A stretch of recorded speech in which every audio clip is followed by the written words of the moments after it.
Le président de la République du Congo, Denis Sassou Nguesso, a, lors de son message à la nation à l'occasion de la célébration de la fête nationale le 15 août dernier, annoncé qu'il devrait compter sur une nouvelle équipe gouvernementale efficace, tournée résolument vers l'action pour faire face à la crise économique qui frappe le pays depuis quelques jours. C'est chose faite. Le Congo a un nouveau gouvernement tel que configuré. Cette nouvelle équipe gouvernementale reflète-t-elle l'exigence d'efficacité tant souhaitée? Une question. Autre question, face donc aux attentes, cette nouvelle équipe gouvernementale pourra-t-elle être la réponse idoine et sous quelles conditions?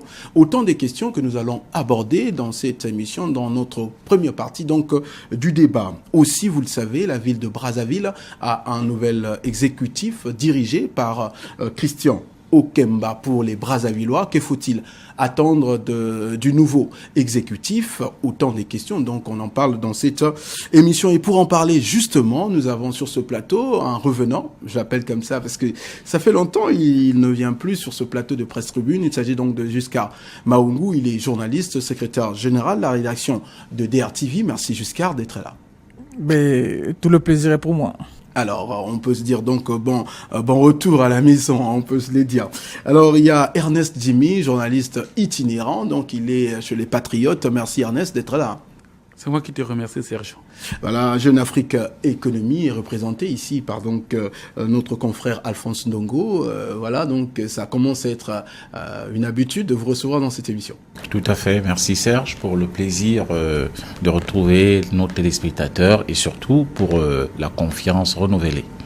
Alors, de tout le temps, de tous les jours, donc c'est Romik Okilas, journaliste, analyste politique, et merci, bienvenue encore une fois de plus dans cette émission. Merci Serge.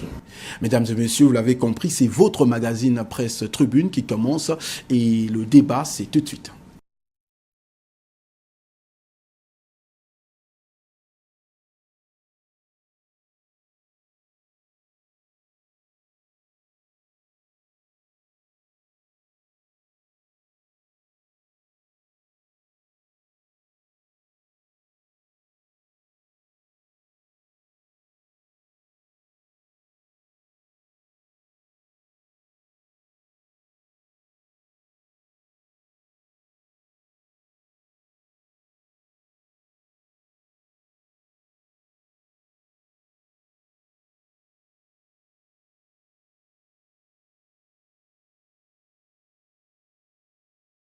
Alors, la première question, c'est Giscard Maoungou. On l'attendait, les Congolais surtout donc l'attendaient, le nouveau gouvernement. On connaît sa configuration, 35 ministres.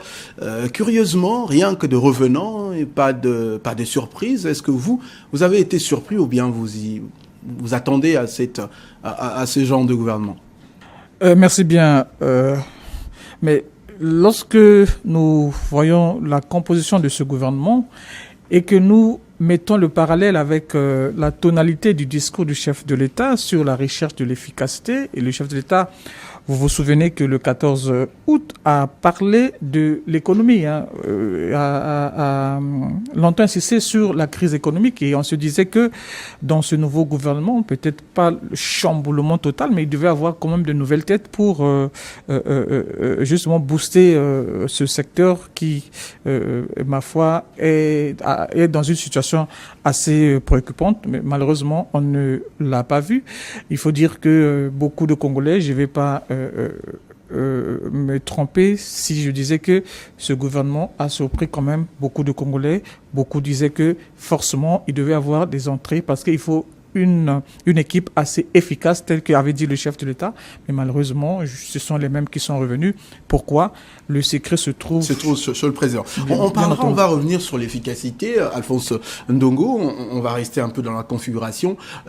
Auparavant, l'équipe était composée de 38 ministres. Bon, on parle de la crise, mais on a vu que 35, 3 seulement de réduits. Est-ce que pour vous, la mesure est-elle vraiment prise? Bon, il ne faut pas situer la justification sur le plan numérique. Hein. Bon, qu'il soit un gouvernement de 38 ministres ou de 35, comme c'est le cas maintenant, là ne se situe pas, à mon humble avis, le problème. C'est vrai que face à la crise, les Congolais en attendaient un peu mieux, du moins en ce qui concerne le format du gouvernement. Mais ce qui peut être plus important, c'est parce que le président lui-même l'a reconnu à travers son discours, que nous sommes dans une situation de crise financière et économique. Alors donc la situation me paraît assez préoccupante pour que le président puisse en tenir compte. Maintenant, ça peut évidemment surprendre tous les Congolais, le commun des mortels, comme l'a dit Giscard ici sur le plateau, parce qu'on s'attendait peut-être à un grand chambardement. Mais pour nous qui observons les faits et gestes du président depuis qu'il est revenu aux affaires, et même sous Sassou 1, il faut reconnaître que ce n'est pas l'homme des grands tsunamis. Le président n'agit pas comme ça sous l'effet de la pression, mais seulement on pouvait en attendre mieux lorsqu'on sait qu'on est quand même dans une situation de crise financière et économique. Les gens voulaient voir quand même comment est-ce que le président, d'autant plus qu'on a mis du temps à attendre ce gouvernement, il y a eu donc trop de spéculations. Au finish, on peut se dire que ça a été vraiment un remaniement pour rien. Pour rien, mais est-ce que c'est votre point de vue, Ernest Dimi? Est-ce que c'est vraiment un remaniement pour rien? Moi, je crois qu'en qualité d'observateur de la vie nationale, nous savons tous que le président Sassou, c'est un homme qui n'aime pas trop de grands bouleversements. Et avec le président Sassou, moi je le dis et ça m'engage, c'est très difficile d'envisager, de parler même d'un nouveau gouvernement.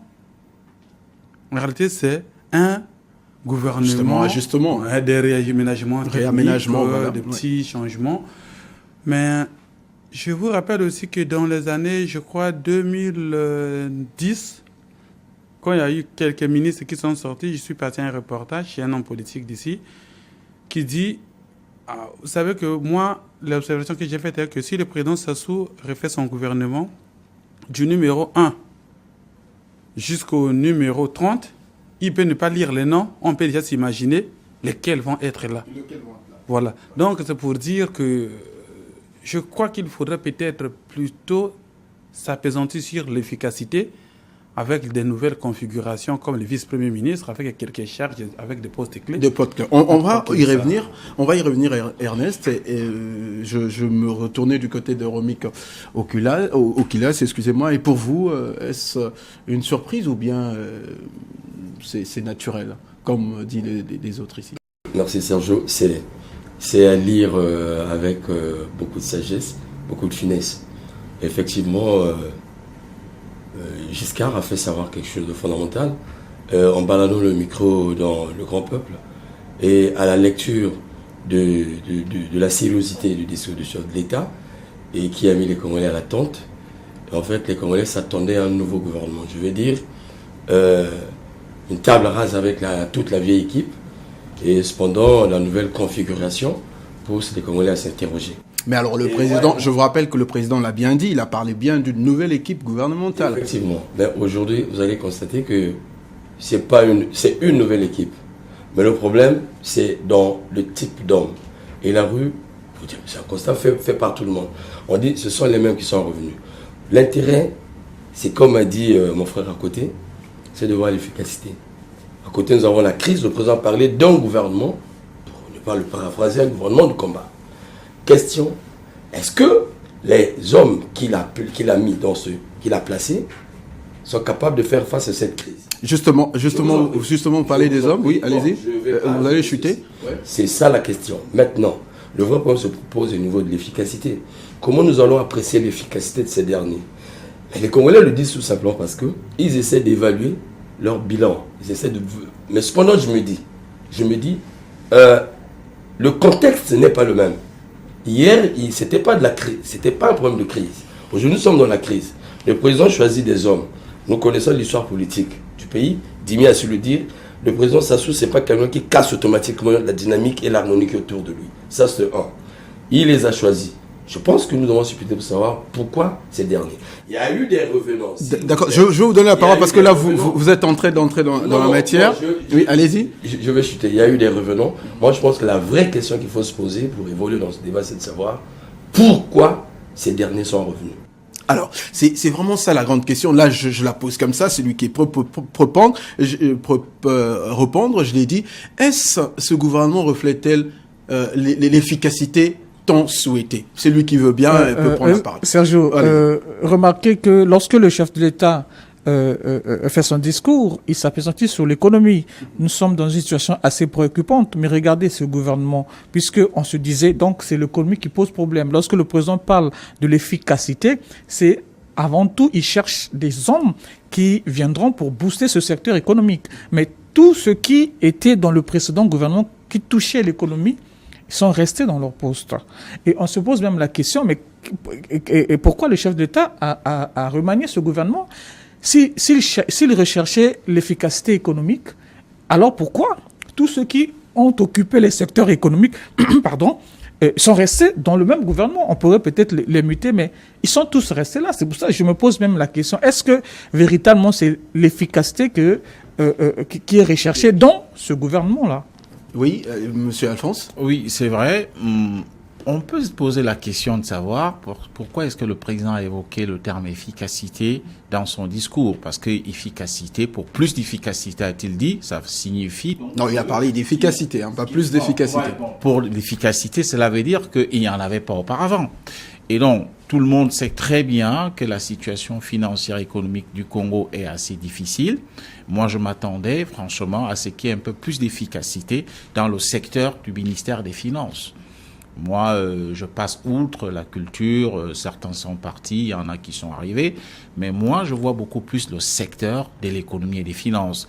Je n'ai rien contre l'actuel ministre des Finances, mais on peut se dire que en 16 mois, certainement le travail qu'il a produit, vu, n'est-ce pas, par les Congolais, peut-être que ce n'est pas encore suffisant.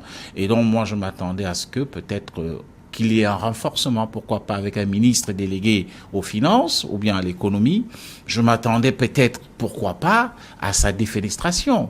Je n'ai rien contre le ministre Ganongo, mais il me semble, selon les fins limiers, n'est-ce pas, des finances publiques, que le ministre Ganongo éprouve encore des difficultés à mieux s'imprégner de la réalité du terrain. On le sait par exemple que dans les douanes, il y a des administrations parallèles.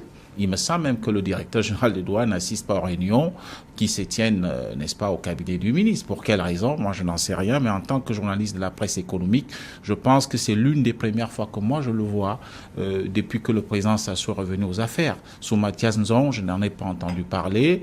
Sous le ministre Rigobert Ojandili, je n'en ai pas entendu parler. Sous Issou Ebeka, je n'en ai pas entendu parler. Sous Gilbert Ondongo, je n'en ai pas entendu parler. Donc, certainement que l'actuel ministre des Finances n'est pas un homme à poigne. Mais le vin est tiré, il faut le boire. Maintenant, on va voir, peut-être qu'il va rectifier le tir. Je peux aussi me dire, est-ce que, comme il avait déjà commencé à faire quelque chose, le président voudrait donc lui faire confiance, lui renouveler sa confiance, pour qu'on ne prenne pas quelqu'un qui va encore venir tout démarrer au point zéro. Bon, comme disent les Anglais, wait and see. Wait and see. Alors, Romy Kokila, justement, on parle de bien cette question d'efficacité. Quand on revient sur le même, ça veut dire quoi pour vous? On prend le même et on recommence, ou alors il y a quelque chose à comprendre là-dedans? Ce qui nous échappe, nous sommes en politique. Une politique confrontée à une question économique.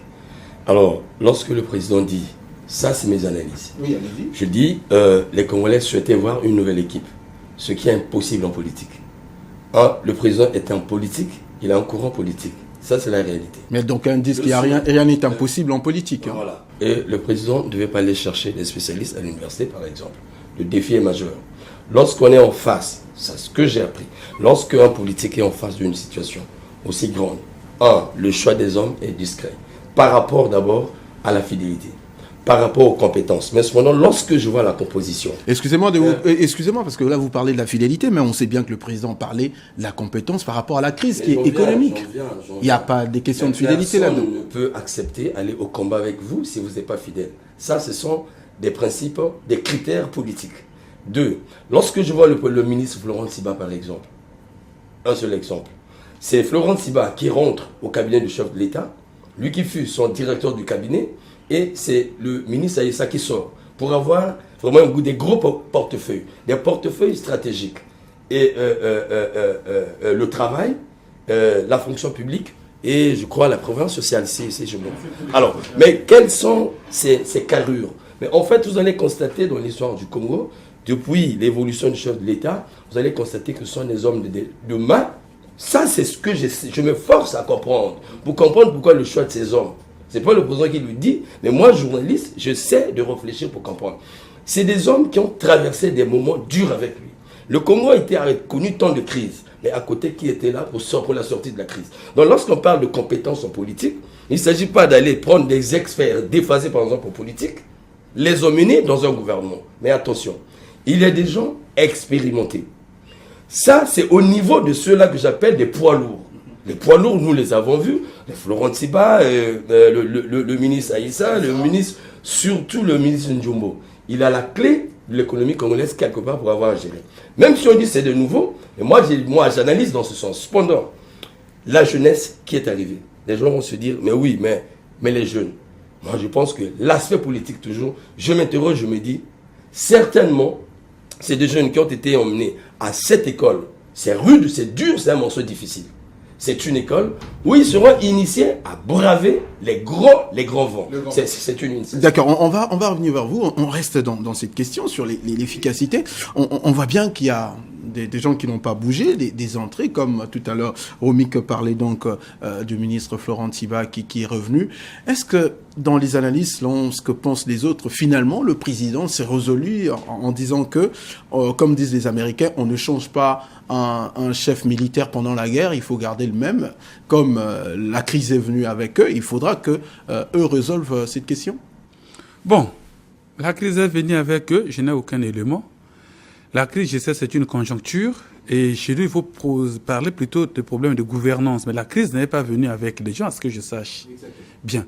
Est-ce que le président Sassou est obligé de composer avec ses amis, y compris du Mono et peut-être du CMP? Est-ce qu'il est obligé? Je crois d'abord non.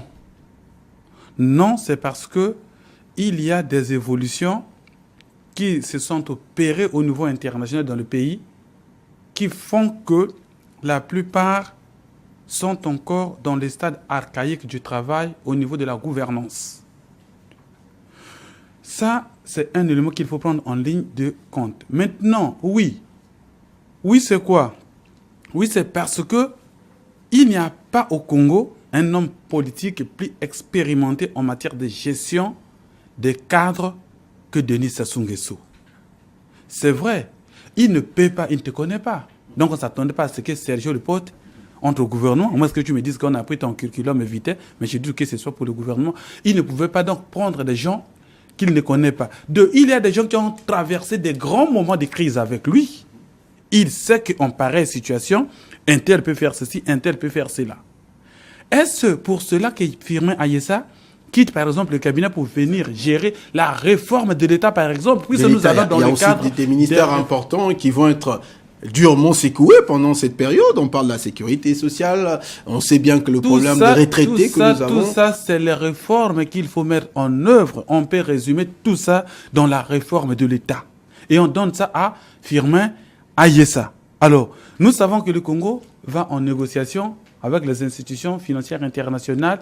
Mais le grand problème, c'est la mise en œuvre de ces réformes qui vont être décidées par le Congo et le Fonds monétaire international et les conséquences qui vont s'en suivre. Alors, est-ce que les cadres que le président a retenus ou a fait entrer vont tenir? Je crois que c'est le président Sassou qui les connaît mieux que nous, mais la situation est tellement difficile. Et vous aurez compris avec moi que les Congolais ne s'attendaient pas à ce que tout ce monde-là revienne. Alors, jusqu'à Mangou, moi je vous sens quand même que vous gardez ça sous votre gorge. Je vous dirais, est-ce qu'on peut croire finalement, en suivre Ernest Dimi, que le président de la République a voulu jouer sur l'expérience des gens qu'il a autour de lui pour finalement que ça ne soit pas des novices qui viendraient et n'est pas tenir, parce qu'il faut aussi tenir compte qu'il y a qu'il y a aussi une histoire des lobbies derrière tout ça. Ben, il faut des gars capables de s'imposer et d'imposer des réformes. C'est pas peut-être ça, finalement. Non, en politique, on sait qu'il y a toujours des lobbies et ça manque pas. Mais que ce soit Dimi ou même Romik tout à l'heure, lorsque vous parlez des politiques, des hommes d'expérience, on a besoin justement des hommes d'expérience dans de telles situations. Je suis d'accord avec Dimi, mais bon, tel que Romik parlait de la politique, et tenons compte du discours du chef de l'État, parce que tout part de ce discours. Lorsque les gens sont en train de bouder, sont en train de regarder d'un certain ce gouvernement, c'est par rapport au discours du chef de l'État. Tout le monde se disait que Denis Sassou Nguesso a parlé, il y aura un gouvernement efficace et forcément on va avoir du son nouveau. Et ça c'était dans la compréhension générale collective, mais malheureusement cela n'a pas été le cas. Et quelqu'un a parlé aussi du ministre Aïssa, un homme d'expérience, un homme de confiance. Le siècle récent, je suis d'accord, mais il est à la fonction publique. La fonction publique, il y a des réformes, mais vous vous souvenez que le ministre Bininga a engagé le recensement des agents du chef, les agents de la fonction publique. Je ne pense pas que le processus est arrivé à son terme et on a changé le ministre de la fonction publique. Regardez le ministère de l'Environnement. Ça a été amputé à l'économie forestière et on a envoyé ça au tourisme. Et il y a toujours ce problème entre le ministère de l'économie forestière. Je me souviens, à l'époque, les cadres du ministère de l'économie forestière se plaignaient du fait que l'environnement n'était pas rattaché à leur ministère. Parce qu'il y avait toujours ce problème lorsqu'il s'agissait de défendre certains dossiers au niveau international. Mais malheureusement, on a encore, je pense, compliqué un peu l'équation aujourd'hui, où on a ramené l'environnement au ministère du Tourisme. Dans notre pays, nous sommes quand même un pays pionnier. On n'a plus le ministère du Développement durable. Il n'y a pas un portefeuille du développement durable. Bon, c'est vrai que Denis Sassou Nguesso connaît les hommes. Il a le cadran devant lui. Mais bon, on attend de voir. Nous avons posé certaines questions aussi à la population qui attend de voir les résultats de ce gouvernement. Mais il faut avouer que c'est une surprise un peu générale. Alors, quand on parle, on va maintenant parler des hommes. On le connaît. Il y a, par exemple, Jean-Jacques Bouya qui a gardé son ministère. On parle encore de grands travaux, mais on a vu avec les négociations qui sont en cours avec le FMI. On parle quand même, on aura quand même certains investissements vont être dirigés vers de l'impact réel. Est-ce Jean-Jacques Bouya aux grands travaux, ça valait encore la peine de grands travaux dans un gouvernement? On sait qu'il faut faire face à la crise qui veut prendre la parole. Donc, allez-y. Bah, allez-y, Romik. On parle de... Ouais. Je pense que la question a beaucoup d'intérêt parce que c'est la même question que l'opinion me pose souvent dans la rue. Et il y a des ministères bien ciblés lorsqu'on parle de crise. Grands travaux, parce que les grands travaux ont géré 80% du budget congolais. Exactement. Ça attire l'attention des Congolais. Alors, le ministère des Finances a joué de beaucoup dans l'investissement de tout ce grand projet. Alors, c'est pourquoi ça intéresse les Congolais. Mais moi également, j'essaie de réfléchir. La logique, c'est celle-ci, qui est mienne. Le président a mis en place un gouvernement. Le gouvernement est déjà là. Il faut tenter de réfléchir pourquoi Bouya, par exemple, n'était pas mis à l'écart. Pourquoi Ondongo n'est pas mis à l'écart? C'est des questions que les gens posent. Mais lorsque je fais abstraction, je me dis, mais je ressens toujours de la séance, certainement. Parce que la crise nous a tous surpris avec la chute du baril du pétrole. Comment un ministre qui a eu à gérer un grand projet qui est la construction des infrastructures dans un grand projet de chef de l'État, qui n'a pas abouti à cause de la chute du baril. Alors, quand vous parlez qui n'a pas abouti, vous faites allusion à quoi? Parce qu'on a bien vu la municipalisation accélérée dans tous les départements. Attends, dans le pays, nous avons des chantiers inachevés. C'est Bouya qui a signé les contrats. Pensez-vous qu'un tel gouvernement, un gouvernement responsable, peut faire asseoir ce monsieur alors qu'il y a des grands contrats? Ça, c'est ma façon de voir les choses. Le ministre des Finances était de beaucoup.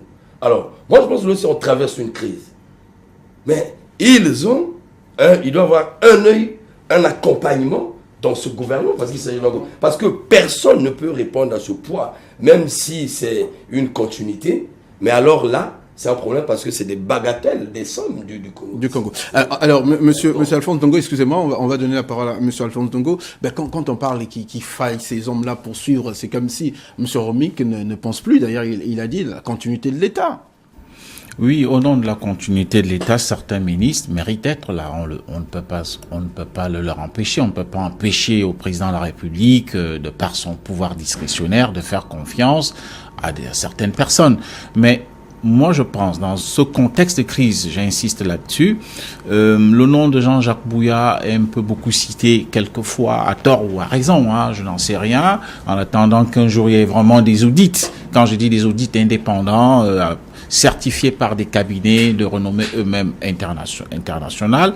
Mais pour l'instant, j'ai l'impression que à écouter certaines personnes, à écouter certains observateurs de la scène politique nationale, il y en a qui pensent quand même que Bouya, il n'est pas nanti d'un titre foncier pour rester là où il est. Il y a aussi d'autres Congolais qui sont tout à fait compétents et on aurait pu l'utiliser autrement. La preuve, c'est que Firma Yessa quitte le prestigieux poste de puissant ministre d'État, directeur de cabinet du chef de l'État pour se retrouver vice-premier. Il va vraiment mouiller le maillot. Bon, alors, pourquoi pas Bouya? Bouya peut aussi, pourquoi pas être ministre des Sports, peut être ministre des Transports. Il y a autant de choses, il y a autant de défis qu'il faut aussi confier, pourquoi pas, à certaines responsabilités, à des gens qui sont animés d'un élan de nouveaux sportifs qui arrivent à l'équipe nationale, par exemple. Donc, moi, je n'ai rien contre Jean-Jacques Bouya. Il a fait ce qu'il a pu dans le cadre de la municipalisation accélérée, même s'il y a des choses discutables. Parce qu'il y a des projets qui, pour moi, ont été des gouffres à soupe pour rien, et on aurait pu épargner cet argent. Mais il a quand même donné un visage, pourquoi pas, à la République, en faisant qu'il y ait un peu plus d'infrastructures. C'est à tout seigneur, tout honneur, c'est d'abord au président de la République. Mais donc, je pense que Bouya, par exemple, vous avez des ministres, quand vous discutez avec des gens, on dit, mais pourquoi Bouya est toujours là? Pourquoi Ondongo est toujours là? Pourquoi Ouosso est toujours là? Parce que c'est des gens qui semblent qu'ils n'apportent plus grand chose, c'est de la routine. Pourquoi Njombo est toujours là? Et donc, il n'y a pas Bouya, il n'y a pas que Bouya. Il y a un peu des noms comme ça qui reviennent, et les Congolais veulent qu'il y ait un peu quand même une certaine vivacité, une certaine dynamique, des nouveaux visages. Il faut qu'on se le dise. Merci beaucoup, Ernest Djimi. Moi, la question que vous pouvez bien réagir sur cette question, mais on parle quand même d'un petit changement. Bininga qui quitte la fonction publique pour le ministère de la Justice. On a beau parler ici, d'ailleurs, Romy Kokilas en était un des chantres sur l'importance de la justice, alors que maintenant, il faut recadrer les choses, il faut bien veiller sur l'argent qui entre dans l'État. Bininga, dans la justice, vous le voyez? Ça vous parle? Bon, vous savez déjà, Bininga, je ne le connais pas bien. Je l'ai découvert, je crois, à l'époque au ministère de la Santé. Et puis, je crois, député, je sais pas, ministre de la fonction publique. Mais son passage à la fonction publique m'a quand même marqué. Parce qu'il a pu atteindre un stade où, pendant, je crois, près de 27 ou 30 ans, personne n'a atteint. Il faut quand même reconnaître qu'aujourd'hui, on a quand même pu savoir que, bon, il y a, je sais pas, 56 ou 60 000 fonctionnaires. Et donc, les 10 000 ou les 20 000 autres, là, c'était soit des fictifs, soit des tricheurs. Voilà, donc il a pu quand même amener jusqu'à un certain niveau le contrôle du fichier de la fonction publique. Ça, pourquoi on n'aurait pas dû le laisser continuer? C'était quand même dans la bonne direction. La réponse, c'est vous qui voyez que c'est la bonne direction. Parce que est-ce que le président Sassou ne s'attendait qu'à ça, ou bien il s'attendait à plus qu'à ça, ou bien est-ce qu'il a vu que Bininga a tellement bien travaillé à la fonction publique qu'il y a des grandes réformes au niveau de la justice qu'il voudrait que les gars partent aussi mettre en œuvre. Moi, j'ai toujours dit, je le dis ici, on est sur le même plateau, que moi, au niveau de la justice, j'étais quand même inquiet et déçu à la fois de l'attitude ou du spectacle. Tu vois, juridique ou judiciaire qu'organisait le ministre Pierre Mabiala. Je n'ai rien contre lui, mais il a fait trop de promesses. Il jouait plus avec les déclarations qu'avec la justice comme telle, à tel point qu'il est parti jusqu'à promettre le procès imminent de Toumi. Même s'il n'est pas arrêté, ça serait donc en contumace. Ça fait qu'on est presque à 1 an aujourd'hui. Il n'y a rien. Et je disais que ça s'apparentait plus au spectacle. Bon.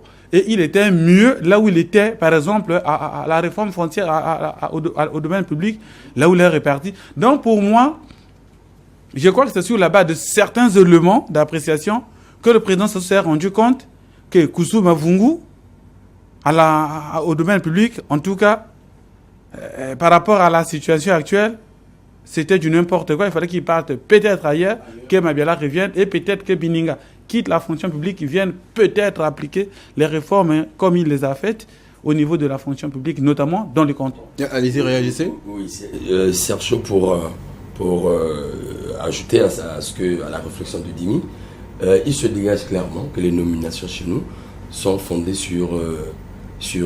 c'est des choix politiques. Alors que ce qui fait peur aux Congolais, c'est surtout le défi à relever. Bininga à la justice. Mais nous voudrions bien. C'est un choix, c'est un positionnement politique. Alors que le Congo parle de rigueur au jour le jour. Mabiala est juriste. Hein. Je pense que Mabiala a été nommé à ce poste au regard de la rigueur. Est-ce que Mabiala dans ce poste, vous avez vu la rigueur? Je dis ceci. Mabiala a démontré sa rigueur dans son ministère antérieur. Oui. Donc d'où le retour. Certainement. Mais vous avez vu que Mabiala a failli au niveau de la justice. Parce que dès lors, je disais, quand il s'agissait des gros dossiers politiques, on nous faisait du bruit dans ce pays. Mais quand c'est l'économie, les gens n'arrivent plus à appliquer cette justice. Alors qu'il s'agit de la rigueur. Mais c'est là où on doit déclencher la machine de la rigueur. Question, est-ce que Bininga sera capable d'apprendre à ses ministres qui viennent d'arriver qu'il y a un grand défi à relever? Si le Congo a un ballon d'oxygène, un ministre va aller en prison. Est-ce qu'il est capable de le faire? Alors c'est ce que je voulais quand même ajouter quelque chose. Vous savez, je suis le premier à poser ce problème. Je suis même étonné de ce que le président a envoyé Bininga ailleurs, alors qu'il avait commencé un travail qui a été apprécié un peu par tous. Mais bon, est-ce que c'est parce que le président de la République tient vraiment à cœur le côté fonction publique, parce que n'oubliez pas que c'est Firmin Aïssa qui est un homme de main qui l'a envoyé là-bas, parce qu'il faut aussi qu'on analyse ça dans ce sens-là. Mais moi personnellement je suis étonné parce que M. Bininga a eu à démontrer de quoi il était capable lorsqu'il a fait ce qu'il a eu à faire au niveau de l'autre là. Et ce n'était pas fini. On était en train de dire qu'il devait y avoir une troisième phase où pour contrôler, je pense, si je ne m'abuse, ceux qui avaient des faux diplômes, ceux qui trichaient avec les enfants et tout ça. Et puis bon, on casse là. Et les gens pourront dire beaucoup de choses là-dessus. Et autre chose, vous voyez, le ministre Wosso est reparti je pense, au ministère des Travaux publics. Des Travaux publics, hein, oui. Le ministre Mabiala est reparti aux affaires foncières. Et en fait, non, mais est-ce que pour dire, bon, mais est-ce que le chef d'État s'était trompé en les enlevant de là? Et puis moi, il s'est rendu compte, ils étaient plus efficaces là-bas, il faut qu'on les remette là-bas. Parce qu'on peut se poser plein de questions. Pourquoi ils étaient là-bas, on les a enlevés? Il y a des ministres qui, à chaque fois qu'il y a remaniement gouvernemental, ils sont toujours mutés. Kousou Mavungu, depuis qu'il y a le remaniement, à chaque fois qu'il y a remaniement à chaque fois qu'il est muté, on se pose la question, est-ce que, bon, le chef de l'État n'a pas encore trouvé son équipe type du gouvernement? D'où le ministre Kousou n'a jamais un bon bilan. Oui. Parce que moi, l'observation que nous faisons démontre quand même que chez le président Sassou, si vous l'observez bien, il y a des cadres qui sont plus ou moins retenus rien que par géopolitique ou par c'est un peu quelques équilibres. Oui. Et justement, quand vous parlez de la géopolitique, je vais vous ajouter une question. Justement, vous parlez de la géopolitique. On va parler des ministres qui sont sortis, parmi lesquels Alain Akola Tipo. Est-il sorti par question de géopolitique, lui? Parce qu'on a vu Igwelondele qui entre. Bon, moi, je crois que ça peut être oui. La géopolitique a joué, puis c'est à quoi la Igwelondele? C'est le plateau Bateke, en fait, c'est Gamboma. C'est donc rien n'est perdu, Gamboma, rien n'est gagné, le tout. En fait, rien ne s'est ajouté, le tout. C'est transformé, comme disait la voisine. C'est comme si vous oubliez la question de l'efficacité maintenant. Non, je ne peux pas l'efficacité parce que moi, personnellement, je n'ai jamais vu Ngolondele dans les domaines où il est parti. Et moi, dans l'appréciation de la gestion de la chose publique, je n'ai pas trop de présomption, ni de compétences, ni de manque de compétences sur les gens. Ngolondele, oui, on aura beau dire qu'il a failli à la mairie de Brazzaville, il a eu assez de mandats, il pouvait faire plus que ce qu'il a eu. Moi, je crois que dès son passage, on aurait retenu peut-être seulement la moitié des tours jumelles qu'il a précipitamment inaugurées avant de quitter la ville de Brazzaville. Mais on aurait aussi voulu qu'au stade actuel de la situation, on parte au-delà de certaines personnes. Voilà, que même la géopolitique parfois, ou les équilibres politico-régionalistes, donc la géopolitique aussi parfois peut être mise de côté parce que ce qu'on cherche, c'est d'abord la compétence et l'efficacité, comme il a voulu le dire le président. Alors on continue donc de parler des ministres sortants. On a tout à l'heure évoqué donc le cas de ministre Alain Akwala. On parle des géopolitiques. Est-ce que c'est justifié la question de géopolitique? Parce qu'à Finech, on cherchait l'efficacité. Est-ce que lui aussi n'aura pas été efficace dans les zones économiques spéciales? Oui, je dirais, à lire le discours du chef de l'État, ce qui se dégage, c'est la question de savoir est-ce qu'ils sont sortis sont inefficaces? En ce moment-là, on peut bien répondre. C'est là le remous au niveau des Congolais. Mais s'il vous plaît, le ministre Akwala, je me demande toujours pourquoi il était victime. Il a une politique tracée selon le programme chef de l'État. Je reviens souvent sur ça. Lorsqu'il a ficelé les études, il restait quoi? Les financements, vous donnez ces usines, ces industries au Congo. Pourquoi ça n'a pas abouti? On le booste avant qu'il passe à ses réalisations. En ce moment-là, comment lire son inefficacité? Ça pose problème. Est-ce que dans ce gouvernement, il n'y a pas des inefficaces? Ça, vous n'allez pas apprendre aux Congolais. Il y a des ministres aujourd'hui qui sont au gouvernement qui ont un bilan nul. Les gens même pensaient fermer ces ministères pour confiner un peu les charges. Donc l'efficacité, moi je pense, ne doit pas se lire dans ce sens. Il faut continuer à chercher pourquoi ces ministres ont été boostés du gouvernement. Est-ce des questions politiques? Est-ce alors que nous sommes en face d'une question de crise? Alors, autre ministre sorti, c'est donc le ministre qui était en charge avec la relation avec le Parlement, donc Elvis Tsalisson. Quand vous voyez que ce ministre qu'on voyait bien très, je vais dire, dynamique sortir, comment vous lisez la sortie d'Elvis? Elvis Okombi me paraissait assez dynamique, sauf que lorsque vous venez d'arriver dans une équipe, surtout lorsque vous arrivez dans une cour à crocodile contrôlée par un parti dominant comme le PCT, Elvis, à un moment donné, je crois qu'il en faisait un peu trop, et ça, c'est le retour malheureusement de la manivelle. Parce que dans un gouvernement comme celui-là, vous arrivez, il faut se faire parfois tout petit. Je ne sais pas, Elvis c'est un ami, mais j'ai constaté qu'il a sorti un livre, c'est un chef-d'œuvre, c'est quelque chose de bien, mais trop d'affiches dans la ville, ça ne fait pas plaisir à beaucoup de gens. Ça, bon, à notre point de vue, il était toujours en première ligne de grandes idées, pendant que le PCT n'en proposait pas, ça peut faire mal quelque part. Et il me souviendrait, selon mes informations, que lorsque la majorité s'est retrouvée, je pense qu'Elvis a été prié par les puissants du PCT de ne pas assister à la réunion au cours de laquelle on devait décider c'est lui qui sera le président de l'Assemblée nationale. Donc, je pense, à mon humble avis, que ce sont des choses qui ont joué en sa défaveur. Et on ne peut pas, bon, pour d'autres ministres comme Motom, tout le monde savait que Motom devait sortir du gouvernement pour plusieurs raisons.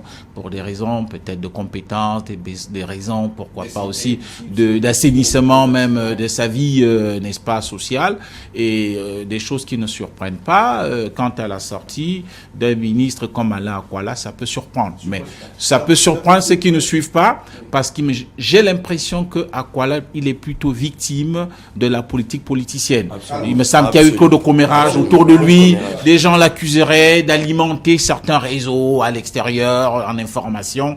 Je le dis en tant que journaliste et je l'assume. D'accord. Alors, Monsieur Maungu, alors on peut dire que la sortie, par exemple, du ministre Elo Manson Mompouya serait peut-être due à son échec au niveau de législatif. Non, on ne peut pas parler d'échec, sinon Ousso ne serait pas dans le gouvernement. Je ne pense pas que ça soit cela. Et c'est surprenant pour moi parce que le chef d'État, c'est un homme assez politique, faire sortir de ce gouvernement Elo Mompouya et Elo Landry Kolela, dont on maîtrise bien les fiefs, ça donne en fait, ça donne plus ou moins raison aux amis de Yuki pour dire que politiquement, c'est Yuki qui bénéficie de ces deux sorties, de Kolela et de Montpouillard.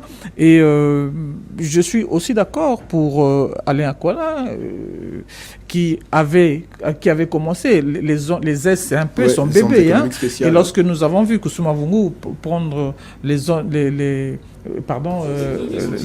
spéciale, c'était quasiment une hibernation. Ouais. Hein, le ministère a hiberné après, il est venu pour... Alors qu'on a même commencé avec le port d'Oyo, certaines structures commençaient à se mettre en place, et puis bref. Bon, mais écoutez, c'est ce que je disais tout à l'heure, le secret de tout ça, c'est le président de la République qui sait pourquoi il a été retiré de cela, mais il faut avouer que c'est vraiment une surprise. Hein.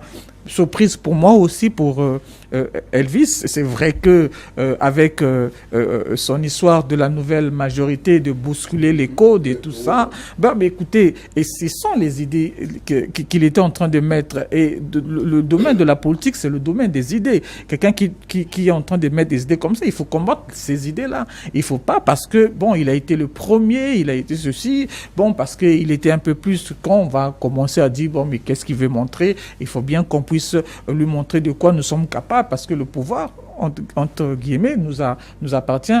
Et il faudrait bien que dans notre pays, que nous puissions aussi faire de la politique, mais la politique propre, pas la politique politicienne, telle que et là, ça se fait dans les officines des partis politiques. Il y a eu des surprises, mais aussi de départ, mais il y a aussi de ceux qui sont restés, qui créent quand même des surprises. Hein, je comprends ça. Mais alors, Ernest Demy, est-ce qu'il y a seulement de surprises au niveau des sorties? On parle tout à l'heure des sorties.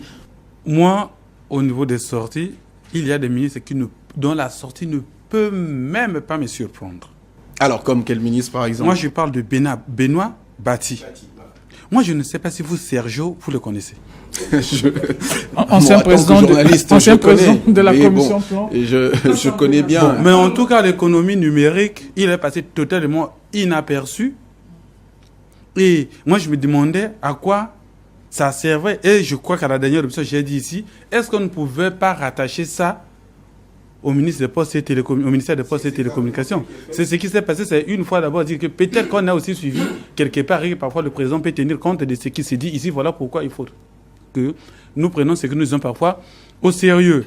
Mais concernant la situation d'Elvis, moi je crois qu'Elvis a été, pour moi c'est plus ou moins, si ils diront qu'ils ont voulu peut-être les protéger, mais je crois que Elvis est victime de son succès. Et Elvis est peut-être parti trop vite. De la musique. Oui, parce que il a pas Nicolo qui est présent partout et qui a un certain ancrage sur le territoire national. Donc aujourd'hui, Elvis, ce n'est pas seulement le député d'Engo, c'est le président, le metteur en musique de Ponekolo. Donc c'est un appareil qui inquiète parce que ça monte en puissance, ça prend un peu l'ampleur de ce qui avait été dans certaines années le cas d'MJ pour le PCT. Ça c'est le petit va trop vite, alors il faut qu'on lui montre que c'est notre cours d'abord. 2. Elvis Ponekolo, c'était une histoire de Hugues Ngwelondeli. Alors, Hugues lui-même quitte la mairie de Brazzaville pour entrer au gouvernement. On le présentait sous certains rideaux comme le gars de Hugues.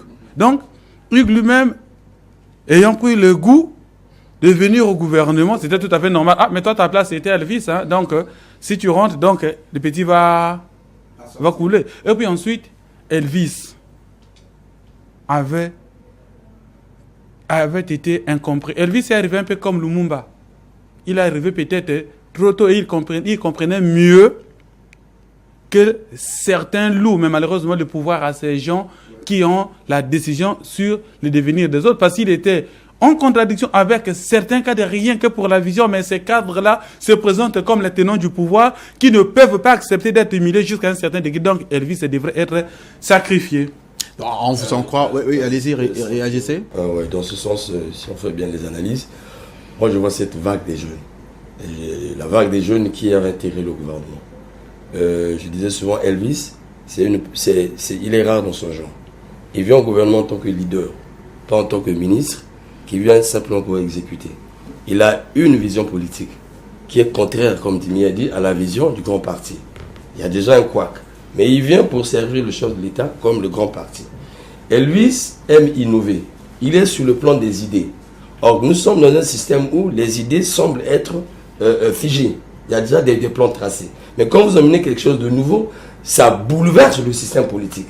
Comme il dit, bousculer les codes. Voilà, ça bouscule effectivement les codes. Mais sur le terrain, il a pu le démontrer. Ça a chauffé, nous avons vu. Ça a chauffé lorsqu'il a commencé à faire tomber des géants.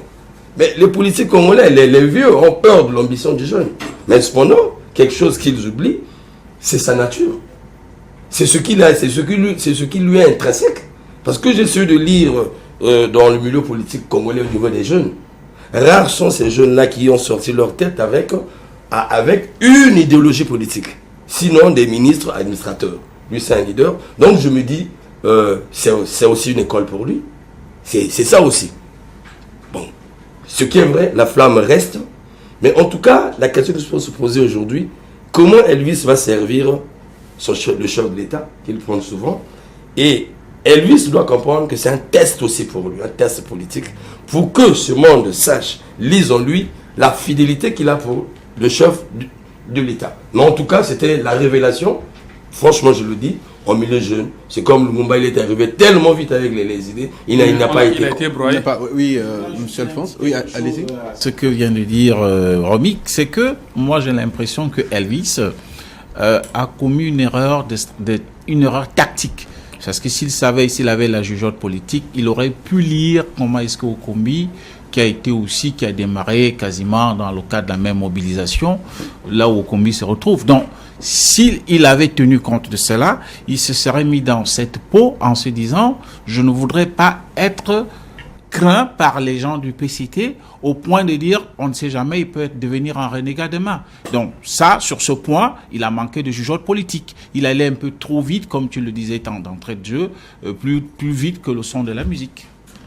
Alors on va essayer maintenant de nous projeter un peu, parce que là on essaye d'analyser, il y a tellement de ministres qui sont revenus, on va pas citer tout le monde, ils sont quand même 35, il faut se le dire, on n'a pas assez de temps. Bon, maintenant, comme a dit Alphonse, le vin est tiré, il faut le boire. Alors que devra faire ce nouveau gouvernement? Sous quelles conditions ce gouvernement pourra-t-il être la réponse idoine? Qu'est-ce que vous voulez voir, disons, dans les 100 premiers jours de ces gouvernements qui veulent prendre la parole? Allez-y. Oui, moi je pense que les attentes sont assez nombreuses. Et la première attente, c'est vraiment cette négociation qui pointe à l'horizon avec les institutions de Bretton Woods, notamment le FMI.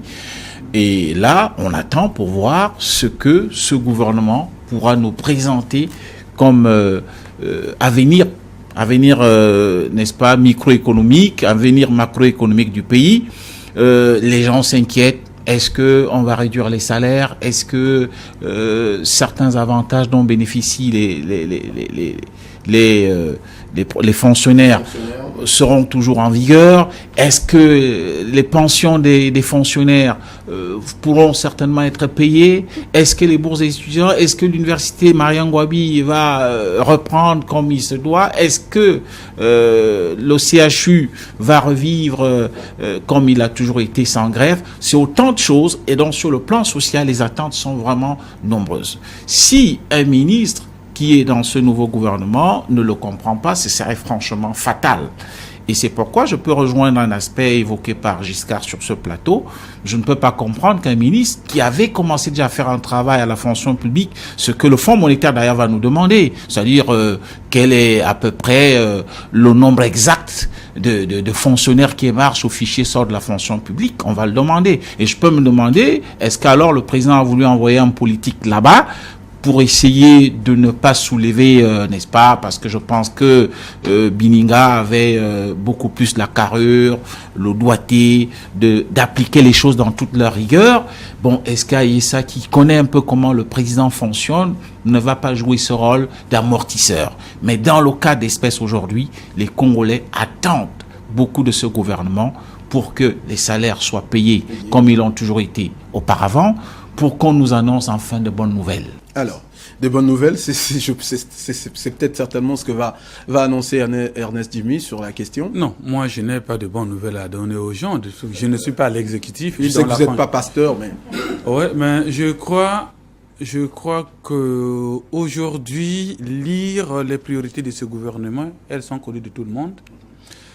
C'est un gouvernement qui devait plus chercher à conserver les équilibres sociaux, politiques et notamment économiques. Mais la crise étant déjà très avancée, alors le gouvernement ne devrait donc pas jouer avec les investissements, avec les fonds disponibles, avec...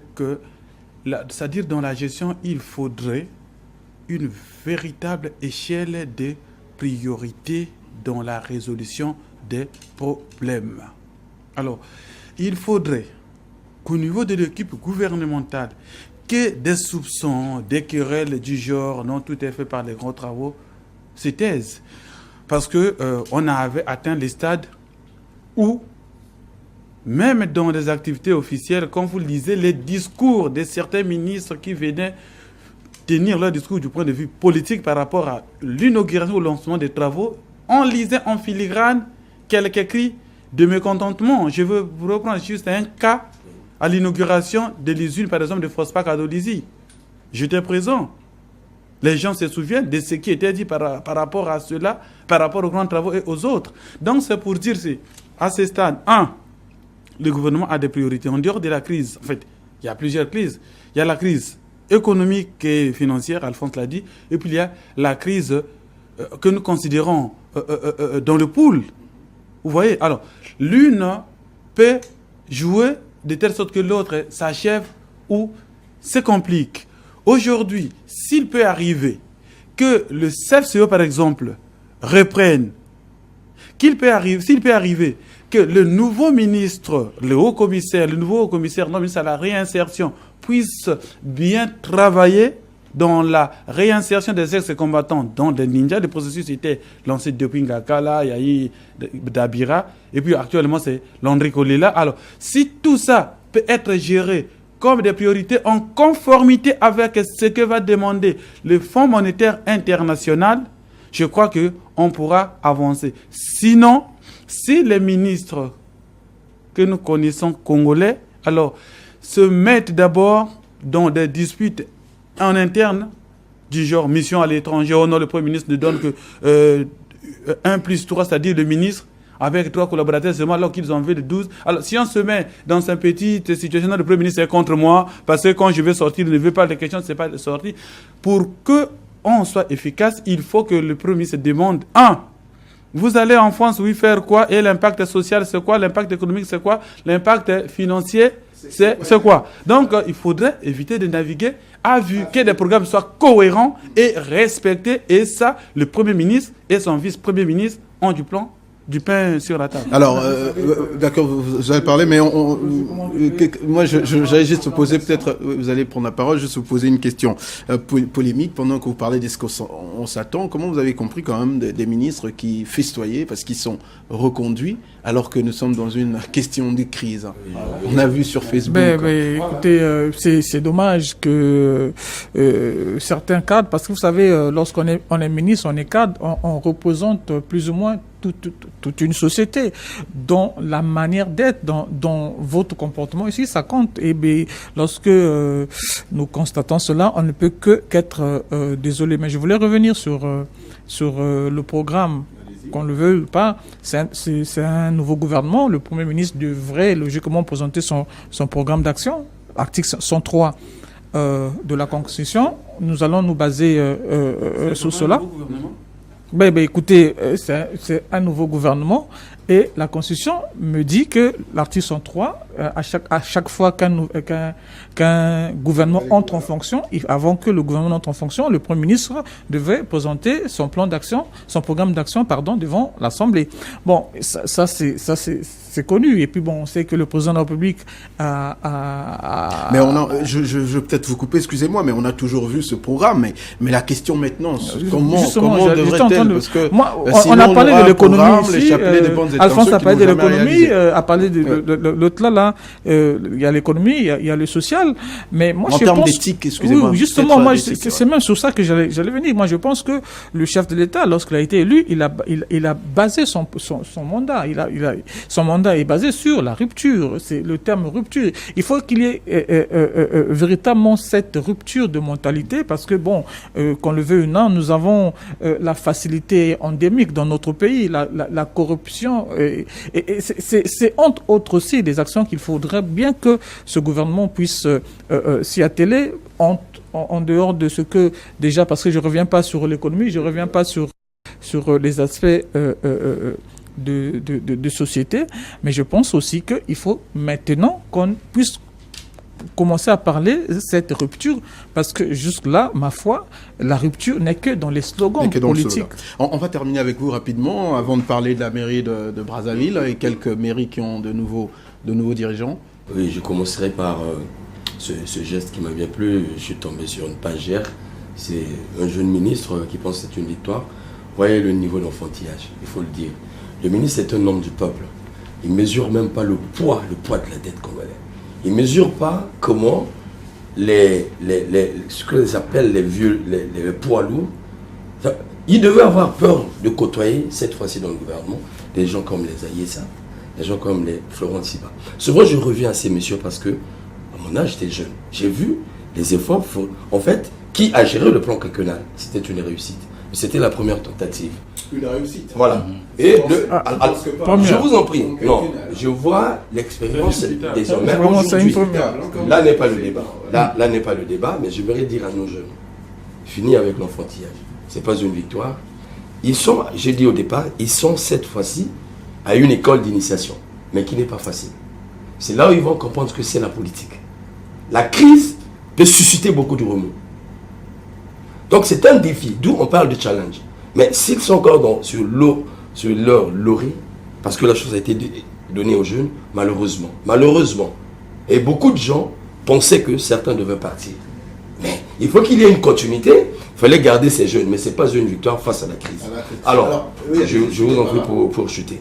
Maintenant, quant à cette équipe, la question que vous avez eu à poser, mais je reviens à ce que Giscard a dit, qu'on cesse un peu avec la politisation de la politique. Et qu'on politise pas aussi cette crise. La rigueur au centre. La rigueur, ça veut dire simplement discipliner l'homme, apprendre à l'homme de sanctionner. Mais quelle est la culture des politiques chez nous? Quand on vous donne un poste, il faut voler, il faut s'enrichir. Mais je voudrais dire clairement, aujourd'hui, le gouvernement se bat.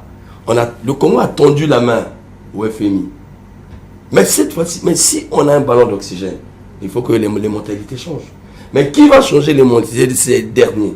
C'est la justice. Mais quelle justice? Une justice patriotique. D'où le ministre Bininga, donc vous l'avez compris, la balle sera vraiment dans votre camp pour que le change.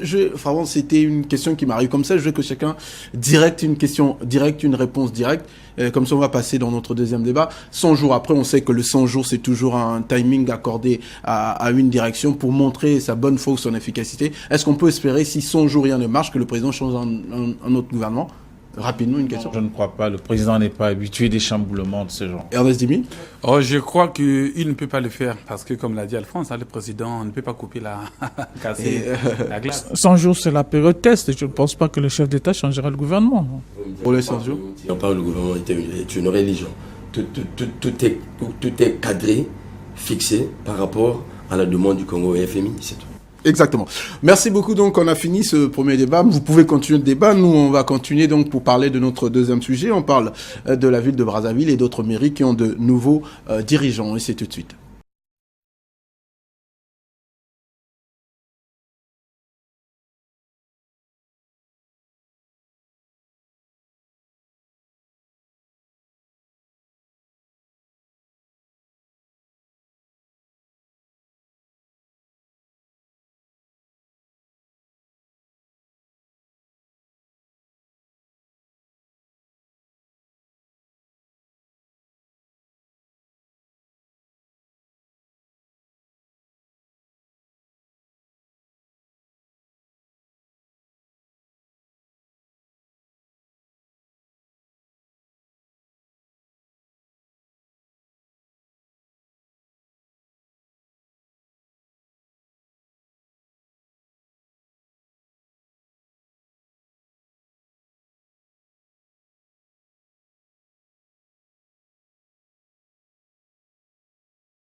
Alors, de retour sur ce plateau, jusqu'à Mahongou, je disais tout à l'heure que la ville de Brazzaville a un nouveau maire. Une bonne nouvelle?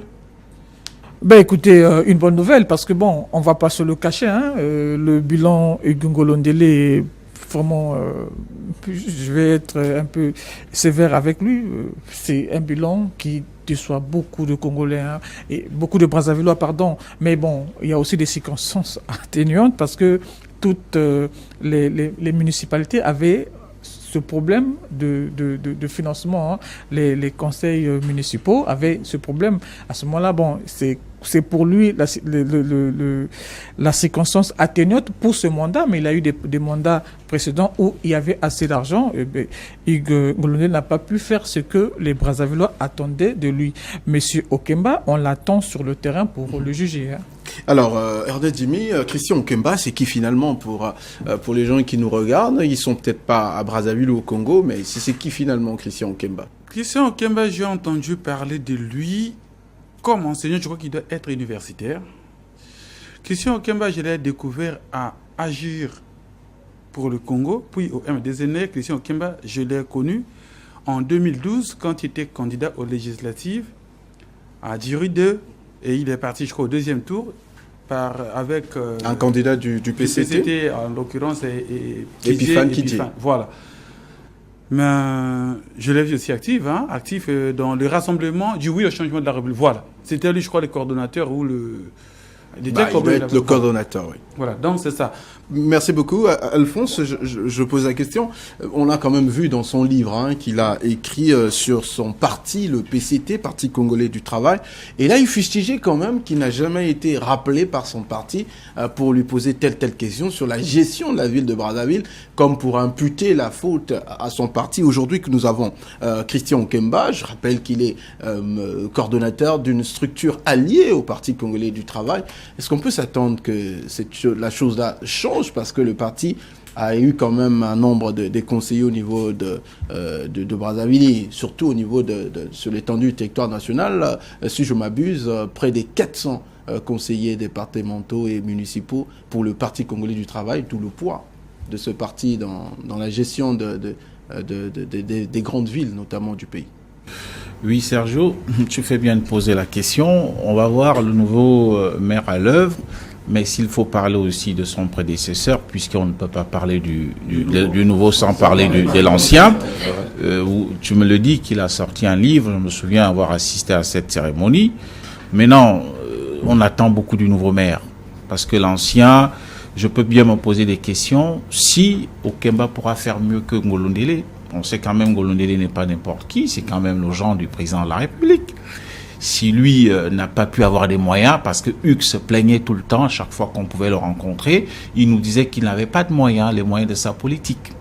Lui, qui rencontre facilement le chef de l'État en tant que son gendre, n'a pas pu le faire.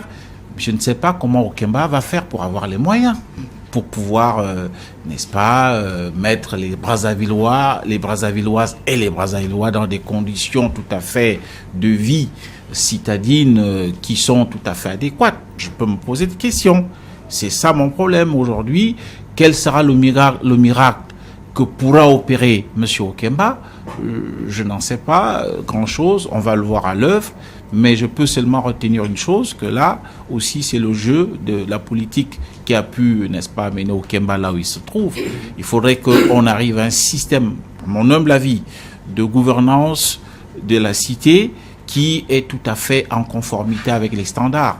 Parce que là, il me semble qu'Okemba, selon mes informations, c'est vrai qu'il est du Parti Congolais du Travail, mais c'est un proche, semble-t-il, de Edgar Nguesso, puisqu'on sait que c'est Edgar qui soutient, n'est-ce pas, ces associations.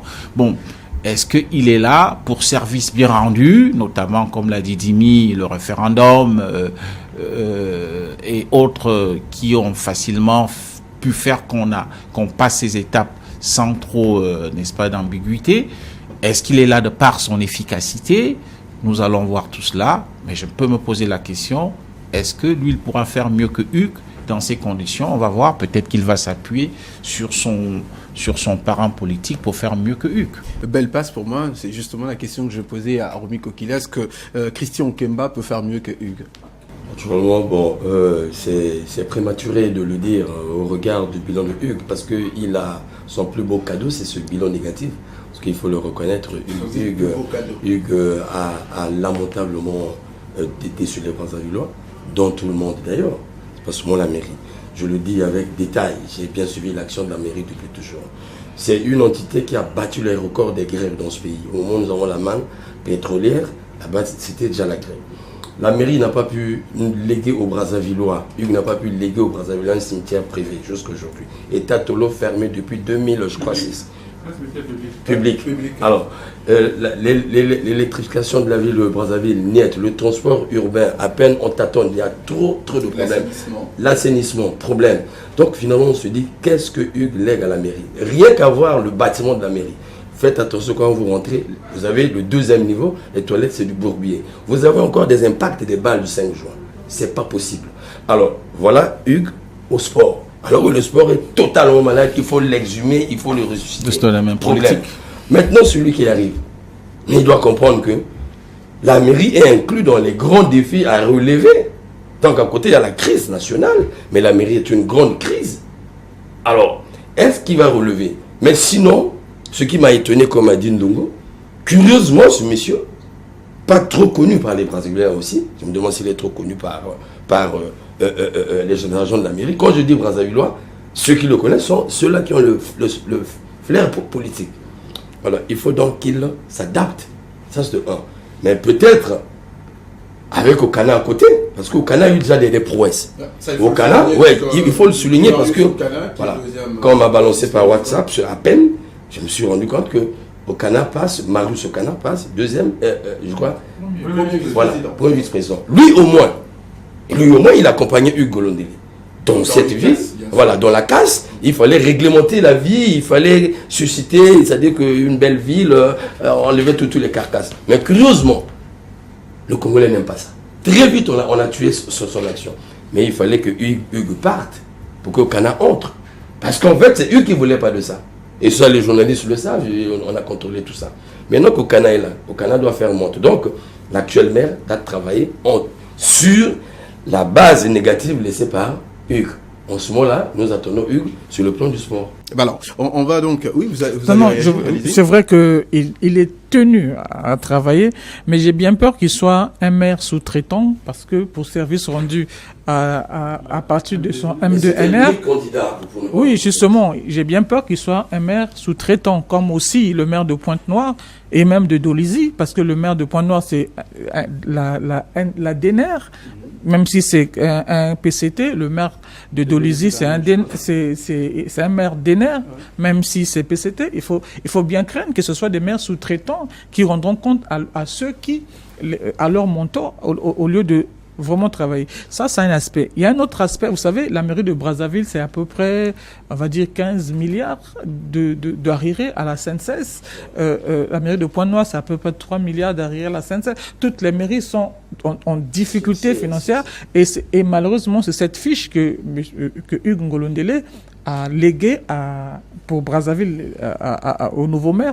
Mais je voulais quand même rectifier, les bus, ce n'est pas la mairie de Brazzaville. Les bus, c'est le ministère des Finances qui a offert ces bus au niveau de la municipalité de Brazzaville et de Pointe-Noire. Il faut bien que l'autre là, il faut avouer que... Il faut, voilà. Alors maintenant, qu'est-ce qu'on peut... on connaît bien les questions, mais si Christian Kemba doit marquer le pas, en commençant, parce que la situation est tellement grave qu'il ne faut pas attendre 2 ans, 3 ans pour le voir à l'œuvre. Quel est le secteur qui doit toucher prioritairement pour le cas de Brazzaville, Ernest Demi?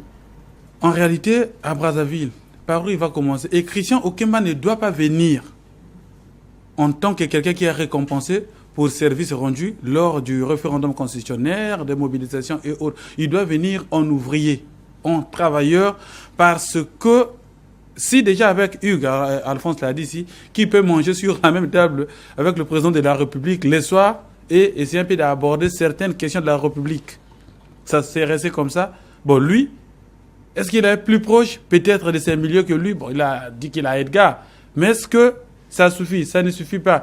Il faut qu'il vienne pour travailler. Vous avez le problème des transports. Brazzaville, c'est une des rares capitales au monde ou ces services au niveau de la mairie n'existent pas. Et au Congo, tous les administrateurs, tous les gestionnaires de la République sont plaintifs. Vous ne verrez jamais un cadre congolais dire non, son administration a les moyens pour fonctionner. Tout le monde se plaint.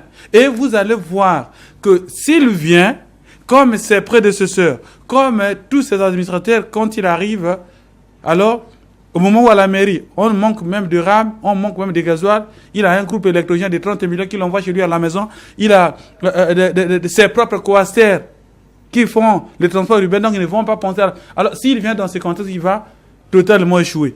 Au Kemba ne devait pas venir se reposer. Mais moi, je le vois déjà, un homme effacé, hein? Je le trouve un peu effacé. Il n'est pas, certes, extravagant, mais est-ce qu'il est réellement bosseur sur le terrain? Je ne l'ai vu que dans ces moments-là de campagne, mais je ne le connais pas pratiquement sur le point de la matérialisation. Voilà, la gestion de l'administration, la gestion des ressources humaines, la gestion des moyens financiers et autres. Alors, s'il se comporte comme tout le monde qui vient pour se prendre quand la mairie n'a pas l'argent, il ne fallait pas qu'il accepte d'être candidat parce qu'on va le regarder du début à la fin. Si déjà avec Hugues, qui, malgré ce qu'il avait comme privilège et à tout, alors il était critiqué, on n'était pas moins dur avec lui. Combien de fois avec Okemba qu'on connaît, il a quelques temps, et puis voilà. Donc c'est pour dire que sa tâche est très difficile, mais on ne sera pas... Déjà avec l'on sera très dur et sévère avec lui. Non, je voulais juste ajouter, c'est vrai qu'on a dit que c'est M2NR, c'est l'autre là, mais il faut dire que M. Christian Okemba a été proposé par le PCT. Hein. Le PCT. Il faut quand même, c'est assez important. C'est le dire. Ça ne change rien. Ouais. Alors, Alphonse, sur les priorités, on a dit que tout est prioritaire à Brazzaville, mais peut-être vous avez un secteur de prédilection. Tout est priorité, je ne sais pas par quel bout il faudrait qu'il commence. Moi, je peux avoir un peu de pessimisme parce que aujourd'hui, tel que l'administration fonctionne, ou bien le monde de l'environnement politique congolais, dès que quelqu'un est promu à une fonction comme celle-là, notamment c'est le nouveau maire, et lorsqu'il est en difficulté, qu'est-ce qu'il fait? Il va se réfugier vers son mentor. Et c'est ça, et les gens ne travaillent plus. J'espère qu'il va se débarrasser de ses oripeaux. C'est-à-dire ne pas penser que bon, si j'ai un souci, de toute façon, je vais voir Edgar, il va me protéger. Il faudrait qu'il travaille parce qu'il y a des véritables niches de finances à travers lesquelles la mairie peut se faire. On va donc terminer, on me fait signe qu'on n'a plus assez de temps pour clôturer, parce que là, une minute. Oui, c'est simple. Il faut la priorité d'abord. Il faut qu'il commence par réorganiser les services de la mairie. Certains services ont été privatisés. On ne sait pas pourquoi. Les marchés, par exemple, il faut rattacher les marchés à la mairie. Ça, c'est des ouvertures, des canaux qui apportent de l'argent à la mairie. Les cimetières, même s'il y a des privés, mais vous allez vérifier dans ces privés, il y a encore la mairie lui-même, qu'on ne trompe pas, qu'on remette ça à la mairie qui doit avoir son cimetière privé pour faire toujours entrer de l'argent. Les services de voirie, on n'a pas besoin qu'on privatise. Ou on laisse à Verda gérer la mairie, ou la mairie crée ses services. C'est une ville quand même. On n'est pas ville, on loue les services. C'est vrai, on est en démocratie. Nous sommes combien d'habitants en Brazzaville? Les Brazzavillois ont besoin de l'emploi. Donc il y a des prix. Mais en tout cas, j'insiste, la réorganisation des directions de la mairie, c'est ça qui pose problème à la mairie. La morgue doit être rattachée. Merci donc à mes invités. Je dis merci à Jusqu'à Maungu, le journaliste itinérant, Ernest Djimi. En tout cas, c'était un plaisir. Et Alphonse Dongo, c'était vraiment un plaisir avec Romy Kokilas pour toutes ces analyses. J'espère que les décideurs qui nous suivent ont quand même pu tirer quelque chose de nos échanges, de notre débat. Et à vous, très chers téléspectateurs, vous pouvez également continuer à débattre chez vous, à la maison, mais également avec nous à travers nos adresses des réseaux sociaux, et vous pouvez également nous écrire à travers ce numéro SMS, justement pour vous donner votre appréciation et vos analyses. On va se quitter là pour aujourd'hui. On se donne rendez-vous les dimanches prochains avec un autre débat et toujours avec le même plaisir. D'ici là, portez-vous bien, à très bientôt.